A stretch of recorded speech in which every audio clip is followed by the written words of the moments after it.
Okay, kids. No, the audio always gets started kind of goofy. So here's my. No, the audio always gets started kind of goofy. So here's my demon voice. Demon voice. Anyways, let's get started. There's my stuff. Now, what I want to do. So this current one we're going to do is for what do we got? Grade 11 applied math. Okay, we're going to do an example from the textbook, and it is page 429, and we're going to try number 10. Okay, kids, so if you remembered your text, it should be right where I said, page 429, number 10, and I took a copy of it, so there it is. Let me just clear that. Okay, so there's the question. You guys want to practice my reading? The moon's gravity affects the way the objects travel when they are... I'm just kidding. I'm not going to read it all. You can have a read and see what you think. It's a great question. What do we need to know? All right, the ball was, we got some numbers right there.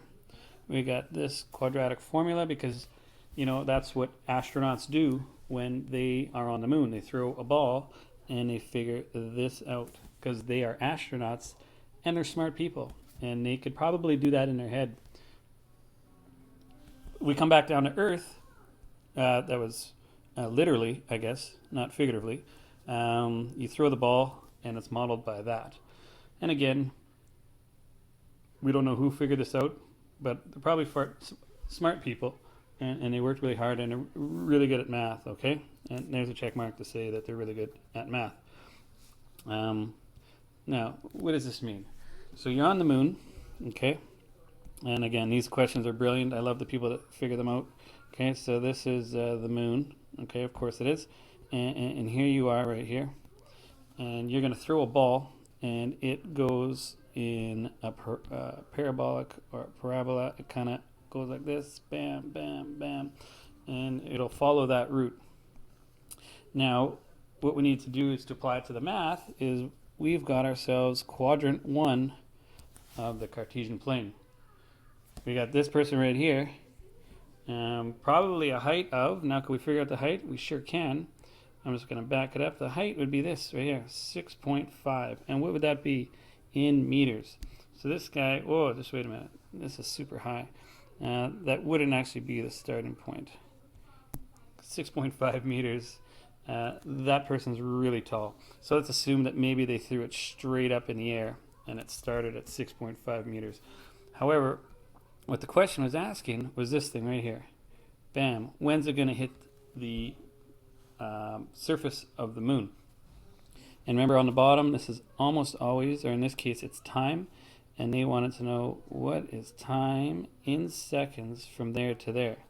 I don't know what this drawing was supposed to be. I think I was trying to be fancy and do one of these, except I got really nervous and it looked like that. I apologize, that's brutal. I'll try to improve. Let's go ahead and try to figure it out. We're going to use the quadratic formula to solve it. Okay, we could use our calculators, but since we just learned a quadratic formula, we're going to try to use it in some questions. Even though this question probably would be easier answered a different route. So I'm just going to rewrite it. So I got h of t. Hopefully I can fit it, and that's negative 0.81 t squared. Plus 5t, and the last part is plus 6.5. Now the last example I said let's get rid of decimals. This one, however, if you take a look, if I was to get rid of decimals, we would be dealing with some massive numbers, right? Like if I wanted to get rid of the decimals, essentially I would have to times this by 100, times that by 100, it'd be 500, times this by 100, and it'd be 650. Not going to do it. We're just going to deal with some fractions in this next example, okay? Let's write down the values of A, B, and C. So we will do that right now. So A is, oh, what I hit? That was the wrong button. A is what? Negative 0.81. B is 5. And C is 6.5. Okay, so we've got to remember those, and we're going to plug them right into the quadratic formula. And I'm going to do that right now. Here we go. So we got negative b, so that's negative 5 plus or minus root b squared, or don't be squared. That's comedy right there. It's okay if you just laughed because I did. I mean, that's common as b squared, you know? Yet I'm not going to spell it out, kids. All right, so this one's negative 0.81. And 4, and what do we got here? C, which is 6.5. And I'm just going to extend that across so that Riley hand doesn't get upset, or Tristan Shoot doesn't get upset. And that's divided by 2 times, what was it again? Negative 0.81. All right. If you want to know where I got those from, those are literally, I just replaced the quadratic formula with the values of A, B, and C. Okay, you guys got that stuff. So what we're going to do first is we're going to handle in here first. All right.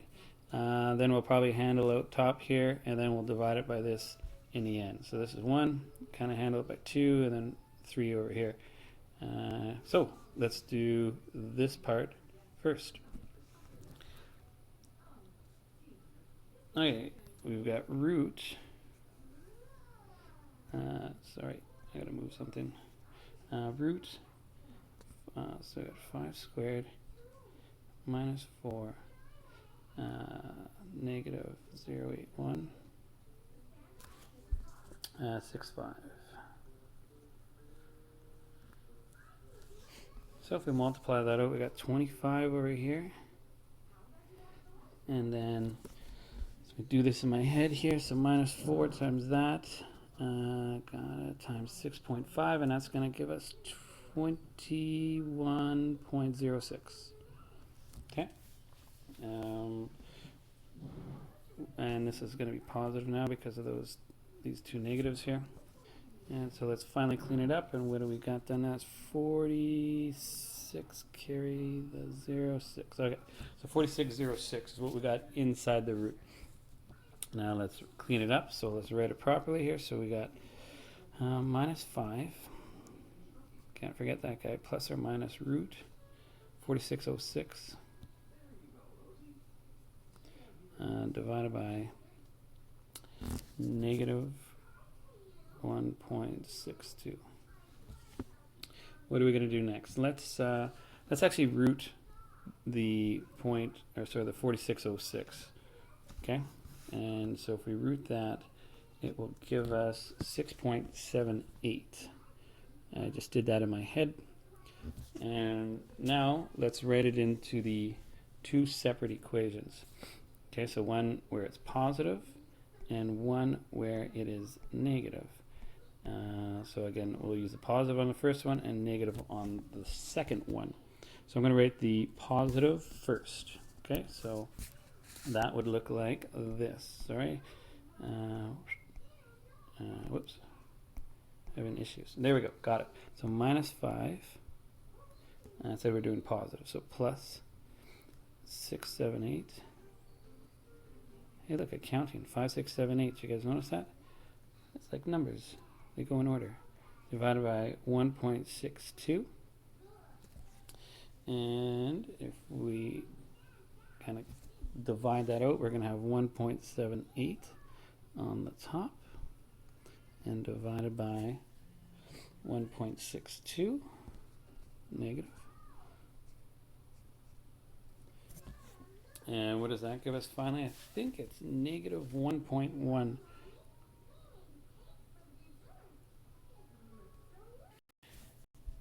So that would be negative 1. So that would be 1. Now why would negative 1.1? Now why would the root be negative? We're talking about the moon and such. Well, let's go back to our drawing. because I worked hard on that drawing and it's quite pretty. Negative 1.1, what does that mean? Well, that means in a mathematical sense, if we were to look at where that ball would end up, remember starting here in the green, and if we were to follow that all the way over here, it would have a root somewhere at 1.1, somewhere in that vicinity. Okay, but we don't really need that, and we don't want to know it because remember, we are looking for this. Man, if someone was to look at this SketchUp without listening to the tutorial, they would say, did your 2-year-old play with your phone, Belgian? And depends how I feel, and if I wanted to defend myself, I would say, yes, I lent my phone. Please ignore that beautiful drawing. And then I would feel really hurt inside. Now what we want to do is take a look at the negative one. Okay, so we're going to do that one next. So let's write it out and see what we get. Hopefully it's a pause, or hopefully it's not negative, because we don't want, what happened there? We don't want a negative root for this one. We want to know where the ball landed on the moon, because of course we did, right? Because I know, kids, that's the kind of thing you think about every day in class. So here we go, just rewriting what we were dealing with. Now let's do the top first. And the top, where can I put it? I'll just put it over here. Okay, so the top we got minus 11.78, and then divided by negative 1.6. I know what you guys are thinking already. It can't be negative, Belgian. We're going to have a positive number because there's two negatives. Okay, let's over here. Sorry for jumping all over the board here. And this would be what? 7.27. That seems like a pretty good root, and that's probably the one we want. Let's go back and see if that makes sense. A 7-second throw. Where was our work? Where's that drawing that my 2-year-old did, or that I did? Sorry. So that means what we solved is over here takes about 7.27, and we can go with it. All right. The my voice might get a little dynamic here, so my voice might get a little dynamic here, so demonic. And remember, I was saying, I was wondering why is this not 6.5? Why is this not 6.5? It's definitely the y-intercept, and so. And there's no way that somebody's 6.5 meters. We were talking about this earlier. Well, if you read the question properly, Belgian, that's what I was talking about. Where did this guy throw it from? Well, of course, he was standing on top of a lunar module, because I guess that's a safe spot to throw a ball from, right? And conduct this great mathematical experiment. So now it makes sense that the module is 5.5, and he obviously was 1 meter tall.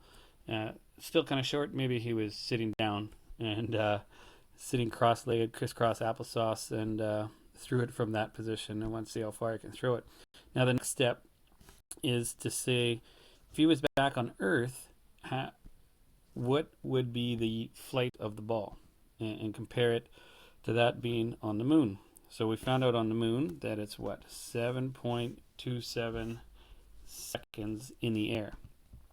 We're going to do the same thing, except the quadratic formula has changed a little bit. So let's write down the quadratic formula here on Earth. Okay, so it would be negative 4.9. Was pretty standard, right, kids? We had talked about this before. Whenever things are thrown on the Earth and it's a flight of a ball or most objects, it's going to be this 4.9 plus 6.5. And again, we don't want to get into the physics why it's 4.9, but when you take physics, you'll probably figure out why. Same deal. Let's write down, now we're going to use a quadratic formula. So let's write down A. A equals negative 4.9. B equals 5. And C equals 6.5. There it is, and we're going to plug that into form. Actually, these ones, at this point, I don't mind getting rid of decimals, right? So let's times everything by 10, and let's just move everything over a little bit. Okay. So I'm going to write down the values inside the quadratic formula with times by 10. So instead of -5, we got -50. That way. What's going on? Whoa, whoa, whoa! What happened there? Trying lightning bolts. -50 plus or minus -50. Whoops. Yeah, negative. Sorry, not -50. Squared minus 4ac minus 4. What's a? 49. -49. 4ac. And what's c?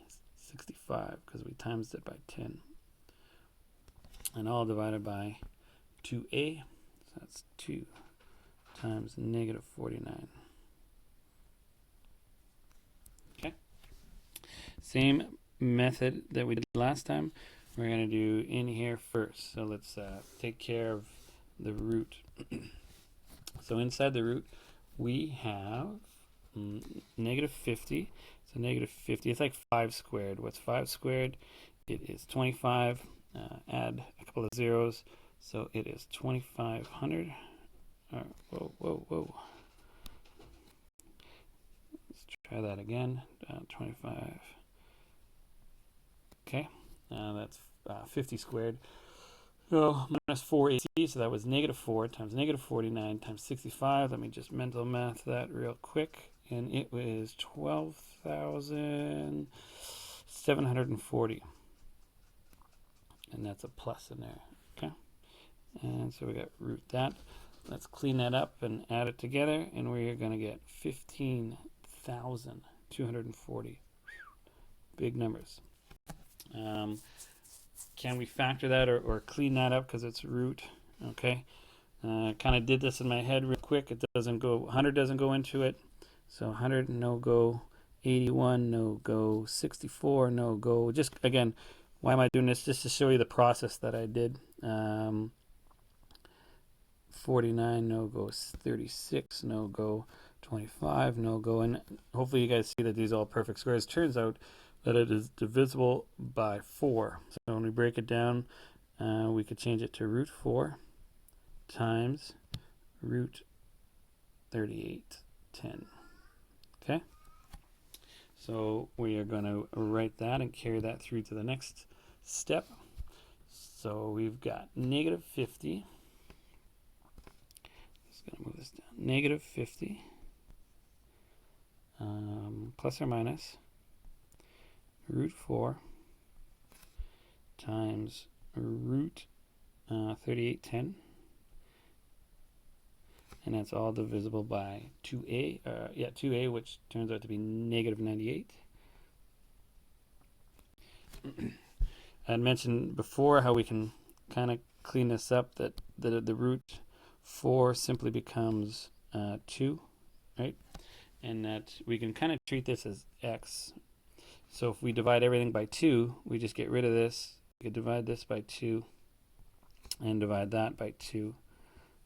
And we could just clean up the whole expression. So let's go ahead and rewrite it nice and clean. So -50 divided by 2 would be -25 plus or minus 3810. And then the other one on the bottom was -98 divided by 2, so -49. Okay, what do we want to do next? Let's break it down into the two different equations, or the two different the plus and the minus. So the plus and the minus. I'm going to do the plus first, so I'll write that out now. So we got -25 plus 61.73 divided by -49. So on the top we can rewrite that. Actually, I didn't break that down into steps. I simply just plugged that into the calculator, and we are going to get what? 0.075. And just like before, to have a negative root in this scenario would be, if we think of the Cartesian plane, or how this is, right? There's a guy, the dude's right here, and he threw a ball, and it kind of went like this. The one root would be over in this vicinity, right? So there's your negative 0.75, which is not what we want. So we are looking for this root over here. So obviously it's going to be the other equation. So let's write it again with a negative instead of a positive. So it's minus 25 minus 61.3 minus 61.73, and that's all divided by negative 49. And we can clean that up. So on the top we're going to have negative 86.73 divided by negative 49. All right, and let's work over here now. And we divide those out, and we're going to get 1.77. Now, does that seem more realistic? And that would be in what, seconds? Why? Because 1.77 would kind of be this area. Does that seem realistic for a ball to be in the air for almost 2 seconds? 1001, 1002. Yeah, that seems pretty legit. And in space, how long was it in the air for? It should be what? Should be bigger or smaller? It should be bigger, right? Because the gravity is less strong, so the ball should last a little bit longer, and it does, 7.27. Okay, so when we're comparing the two, the ball will land in the ball will stay in the air longer on the moon than it will on Earth. And you guys are like, really? That's the conclusion you're going to draw, Baujan? It sure is. Be sure to answer the appropriate questions that go with it, and fill out the Google form as always, so I know you did it. Have a great night, kids. I'll see you in class tomorrow.